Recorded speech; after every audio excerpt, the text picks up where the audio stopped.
Hello दोस्तों, आप सबका स्वागत है मेरे यूट्यूब चैनल में। आज की कहानी है कसक भाग 2। यह लड़की मेरे साथ ही है, वह बोला। यह कंपार्टमेंट एक व्यक्ति के नाम पर बुक है, तो बता सकते हैं ये यहाँ कैसे आ गई। उसने अहाना की तरफ देखा, जो बहुत ज़्यादा घबराई हुई थी। पुलिस वाले द्वारा पूछताछ और लड़की को घबराया देख वह शख्स अब गुस्से में आ गया तो अपने तेवर कड़े कर लेता है। What is this inspector? ये क्या सिस्टम है आपके रेलवे का? या फर्स्ट क्लास एसी प्लेन की तरह सुविधा देने की दावा करता है। मैं फर्स्ट टाइम इसमें ट्रेवल कर रहा हूँ, वो भी अपनी मजबूरी के कारण। पर अफसोस के साथ कहना पड़ रहा है कि मेरा एक्सपीरियंस बिल्कुल अच्छा नहीं रहा। इस कंपार्टमेंट के इतने चार्ज क्यों लिए जाते हैं, जबकि यह कहा जाता है कि फुल प्राइवेसी मिलेगी। पर प्राइवेसी मुझे यहाँ कुछ दिखती ही नहीं। फिर क्या मतलब हुआ इसे बुक कराने का? उसने सख्त सुर में कहा तो इंस्पेक्टर के सुर थोड़ा नरम हो गए। सॉरी सर, आपको बार बार डिस्टर्ब हो रहा है, पर ऐसी बात नहीं है कि हम जानबूझकर ऐसा कर रहे हैं। हम भी मजबूर हैं, हमें इस लड़की के बारे में पूछताछ करनी है, तो आप भी हमारे काम में बाधा न डालें, तो हम अपना काम करके जल्द ही यहाँ से चले जाएंगे। इंस्पेक्टर ने शांत स्वर में उसे आश्वस्त करना चाहा और लड़की से पूछताछ करने बढ़ा तो लड़की शख्स के पीछे हो गई। इंस्पेक्टर, ये लड़की मेरे साथ है और मुझे लगता है यही इसकी आइडेंटिटी है। आपको जो भी पूछताछ करनी है मुझसे कीजिए। लड़की का बचाव करता हुआ वह शख्स इंस्पेक्टर से बोला, जब हम पहले आए थे तब ये लड़की यहाँ नहीं थी, अब कैसे आ गई? शंकित भरे नज़रों से देख इंस्पेक्टर ने पूछा। हाँ, उस समय नहीं थी, क्योंकि ये दूसरे स्टेशन से ट्रेन में चढ़ी है और यह कंपार्टमेंट मैंने बुक किया है। चाहूँ तो किसी को भी अपने साथ ले जा सकता हूँ। वो बात मानते हैं हम आपकी, पर ऐतराज ना हो तो हम इनसे कुछ सवाल पूछ सकते हैं। इंस्पेक्टर ने अनुमति मांगी। आपको जो पूछना है मुझसे पूछिए, मैं जवाब दूंगा। शख्स को अहाना की मासूम शक्ल पर तरस आ रहा था, इसलिए उसे हर हाल में बचाना चाह रहा था। पर जब टीटी और पुलिस वाले नहीं माने तो वह अपना आई कार्ड उन्हें दिखाता है, जिसे देख वे दोनों चुप हो गए और सारी बोल कर जाने लगे। तो वह उन्हें रोकता है, रुको। वे पीछे मुड़े। होप सो कि अब आप लोग मुंबई पहुंचने से पहले यहाँ डिस्टर्ब करने नहीं आएंगे, वरना अच्छा नहीं होगा। उसने उन्हें चेतावनी वाले सुर में कहा।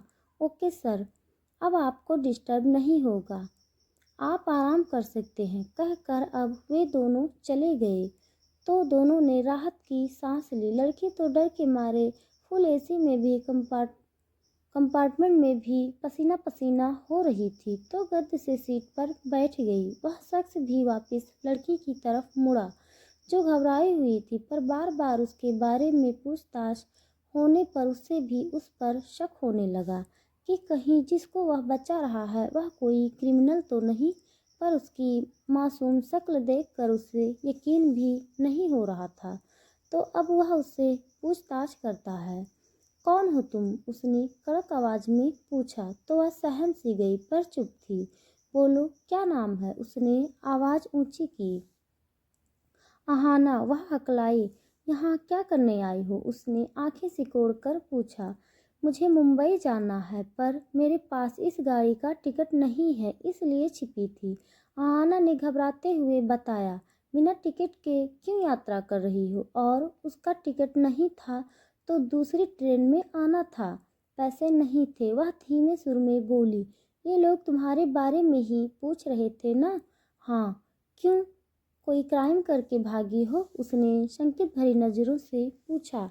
नहीं नहीं, क्राइम नहीं, मैं क्रिमिनल नहीं हूँ।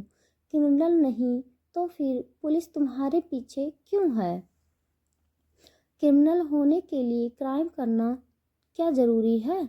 गरीब और वो भी असहाय लड़की होना, वो भी क्राइम ही होता है, जो मैंने किया है। इसलिए वो मुझसे ज़बरदस्ती शादी करना चाहता है। उसने दुखी सुर में कहा। कौन कर रहा है? उसने पूछा। रुद्र प्रताप, तो तुम मुंबई जा रही हो? हाँ। कौन रहता है वहाँ? मेरा भाई। भाई ने तुम्हारे लिए टिकट बुक नहीं करवाई कि तुम्हें यूँ बिना टिकट यात्रा करनी पड़ रही है? उसे पता ही नहीं है कि मैं वहाँ आ रही हूँ, क्योंकि मेरी उससे 6 महीने से कोई बात ही नहीं हुई। क्यों? पता नहीं, उसने फ़ोन ही नहीं किया। मैं कॉल लगाती हूँ तो नंबर बंद आता है। पता मालूम है कहाँ रहता है? नहीं। जब तक भाई नहीं मिलेगा कहाँ रहोगी? उस शख्स ने पूछा। पता नहीं। पता नहीं क्या कह रही हो? मुंबई पता है ना, कितना बड़ा शहर है। बिना सहारे वहाँ कहाँ रहोगी? उसने आश्चर्य से पूछा। मेरी सहेली और उसका दोस्त भी वहाँ रहते हैं। वहाँ जाकर उनको ढूंढ लूँगी। न तुम्हारे पास पैसे हैं न रहने का ठिकाना। पता है ना, अकेली लड़की, वो भी बेसहारा, तो हर कोई तुम्हारा फ़ायदा उठाना ही चाहेगा। उसने उसकी घबराहट को यह कहकर और भी अधिक बढ़ा दिया। आप भी? उसने थूक गटकते हुए पूछा। हाँ, मैं भी। मैं विरोध करूँगी तो ज़बरदस्ती भी मैं कर सकता हूँ। आप ऐसा नहीं करेंगे? अहाना घबरा गई। क्यों? क्यों नहीं कर सकता? मैं चिल्लाऊंगी। चिल्लाओगी तो यहाँ से बाहर आवाज़ नहीं जाएगी, क्योंकि यह कंपार्टमेंट साउंड प्रूफ है। ना यहाँ की आवाज़ बाहर जाती है और न बाहर की आवाज़ अंदर आती है। ऐसा क्या? हाँ, ऐसा ही है। मैं बाहर भागूंगी, उस लड़की ने कहा। बाहर पुलिस और रुद्र प्रताप के आदमी तुम्हारा इंतज़ार कर रहे होंगे। नहीं, आप ऐसा मत करो। अब वह बुरी तरह घबरा गई। उसे घबराया देख वह हल्का मुस्कुराया और अपनी सीट पर जाकर बैठ गया। तो अहाना के सांस में सांस आया और वह भी बैठ गई। उसने चुपके से उसकी तरफ देखा। वह उसे ही ताड़ रहा था, तो वह अपनी बेतरतीब होती चुप्पी को संभालती है। अहाना को घबराया देख अब वह भी उससे ध्यान हटाने की कोशिश करने पर लगा था। रात का समय, एक अनजान खूबसूरत लड़की उसके साथ है, जो किसी भी शरीफ आदमी की शराफत को डवाडोल करने में काफ़ी है, तो वह बेचैन है।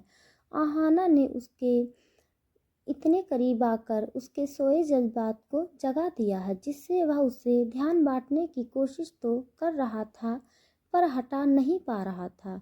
उठा रहा तो शायद कुछ गलत कदम उठा लेगा, तो वह लेट गया। एक मजबूर लड़की जो न जाने किस मजबूरी में यहाँ छिपी है, उससे मदद की आशा कर रही है, तो उसे भी अपनी इंसानियत दिखानी चाहिए। वह तो लेट गया, पर अहाना ऐसे ही बैठी रही। सो जाओ, बैठी क्यों हो? उसे बैठा देख वो बोला। नींद नहीं आ रही? अहाना ने उत्तर दिया। नींद नहीं आ रही या जानबूझकर नहीं सो रही? उसने आंखें छोटी करके पूछा। जानबूझ ही नहीं सो रही। क्यों? अपने आपने मेरे नींद में होने का फ़ायदा उठाया तो? किसी पर भी यकीन नहीं कर सकती। उसकी बात पर उसे गुस्सा भी आया और हंसी भी। मुझ पर भी नहीं? नहीं, आप कौन सा कम है? माना थोड़ी देर के लिए बहक गया था, पर अब मैंने खुद को संभाल लिया है, तो तुम सो सकती हो। अब मैं विश्वास दिलाता हूँ, वैसा कुछ नहीं करूँगा। उसने उसे आश्वस्त करने के उद्देश्य से कहा। अहाना ने उसे गौर से देखा। वह नॉर्मल ही लग रहा था, तो अब वह भी नॉर्मल होने की कोशिश करने लगी। कितनी देर में मुंबई पहुंच जाएंगे? उसने उससे पूछा। यही 3-4 घंटे में, वह धीरे से बोला। पर अहाना ने गौर किया, वह उसे एकटक देख रहा था। ऐसे क्या देख रहे हैं?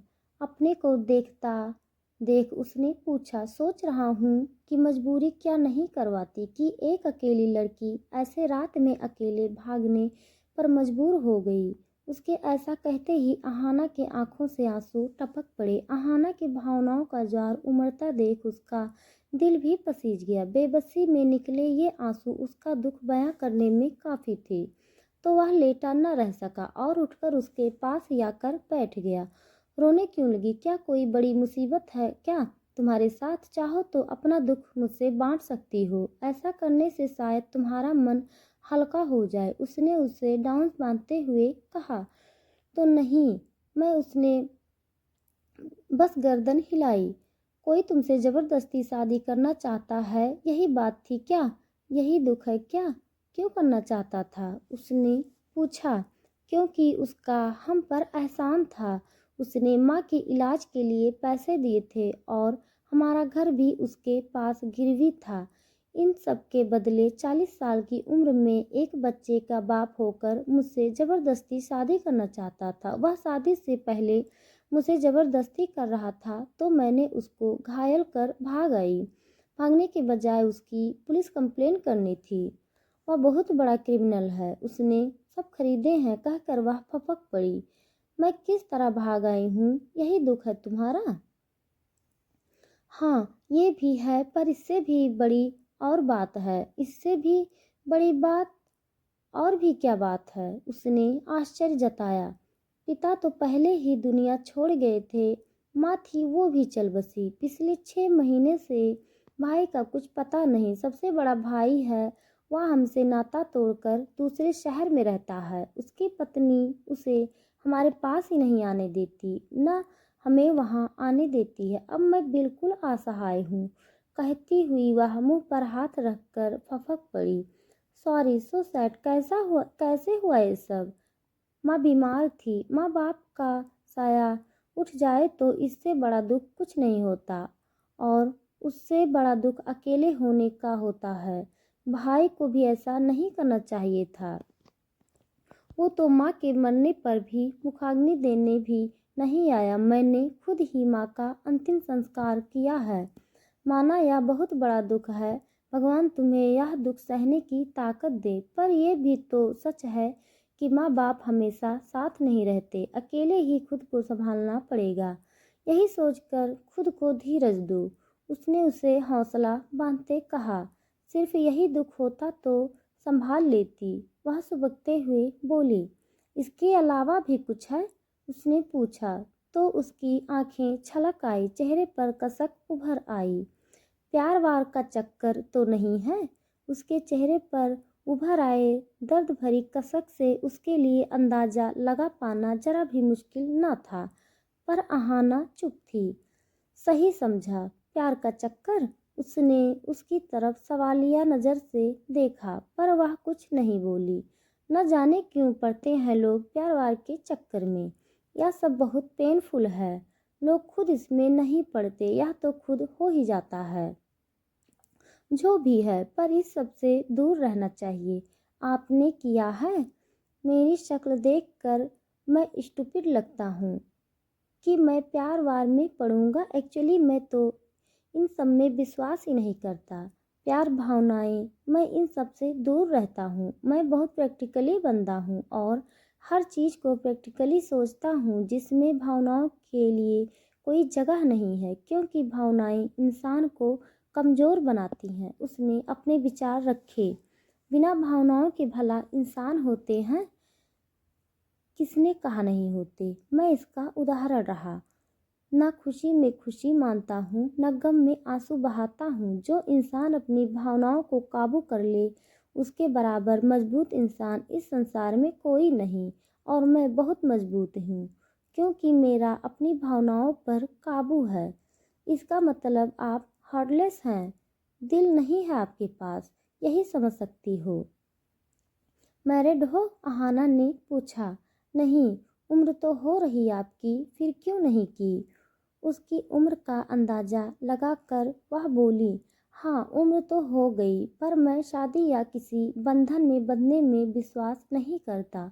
एक्चुअली मैं किसी से बंध कर नहीं रह सकता, ना कोई मेरे साथ ज़्यादा दिन टिक पाता है। उसने उत्तर दिया। मतलब आप कभी शादी नहीं करेंगे? हाँ, फिलहाल तो यही सोचा है।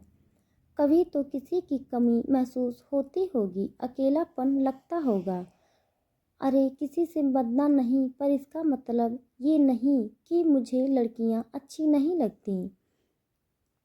मेरी तो 2-3 एक्स रह चुकी हैं जिनके साथ मैं रिलेशनशिप में रह चुका हूँ, इवन फिजिकली भी।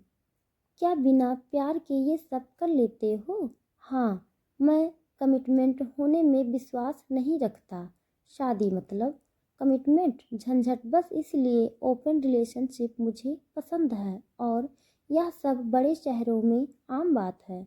मतलब अपनी ज़रूरत पूरा करने के लिए ही गर्लफ्रेंड बनाते हो? हाँ, यही समझ सकती हो, पर मैं उन्हें धोखे में नहीं रखता। रिलेशनशिप में आने से पहले ही सब क्लियर कर लेता हूँ कि मैं शादी के बारे में नहीं सोचूंगा। यह जानने के बाद भी कि आप उनसे शादी नहीं करेंगे, वो आपके साथ संबंध बनाती हैं? आहाना ने आश्चर्य से पूछा। हाँ, अच्छा है, वरना रोना अच्छा है। वह रोना बंद कर फीकी हंसी। क्या आप किसी से शादी का झूठा वादा कर उसकी भावनाओं से नहीं खेलते? वरना तो लोग शादी के नाम पर छलने में जरा वक्त नहीं लगाते। इसके लिए चाहे उन्हें झूठे वादे करने पड़े या कोई भी छल परपंच करना पड़े, कुछ भी करने में पीछे नहीं हटते। बताते हुए इसके चेहरे पर फिर से दर्द उभर आया। आंखों में आंसू की बूंदें टपकी तो दोनों हाथों से उन्हें जल्दी जल्दी साफ करती है। हाँ, मैं किसी से ज़्यादा समय से बंधा नहीं रह सकता, पर मैं पहले ही यह बात स्पष्ट कर देता हूँ कि मैं शादी में इंटरेस्ट नहीं हूँ। ना मैं किसी से प्यार का दावा करता हूँ और ना शादी का दावा। यह एक बायोलॉजिकल फैक्ट भी है कि कोई भी लड़का किसी लड़की से प्यार कर ही नहीं सकता। यह मात्र फिजिकल अट्रैक्शन होता है जो स्वाभाविक है।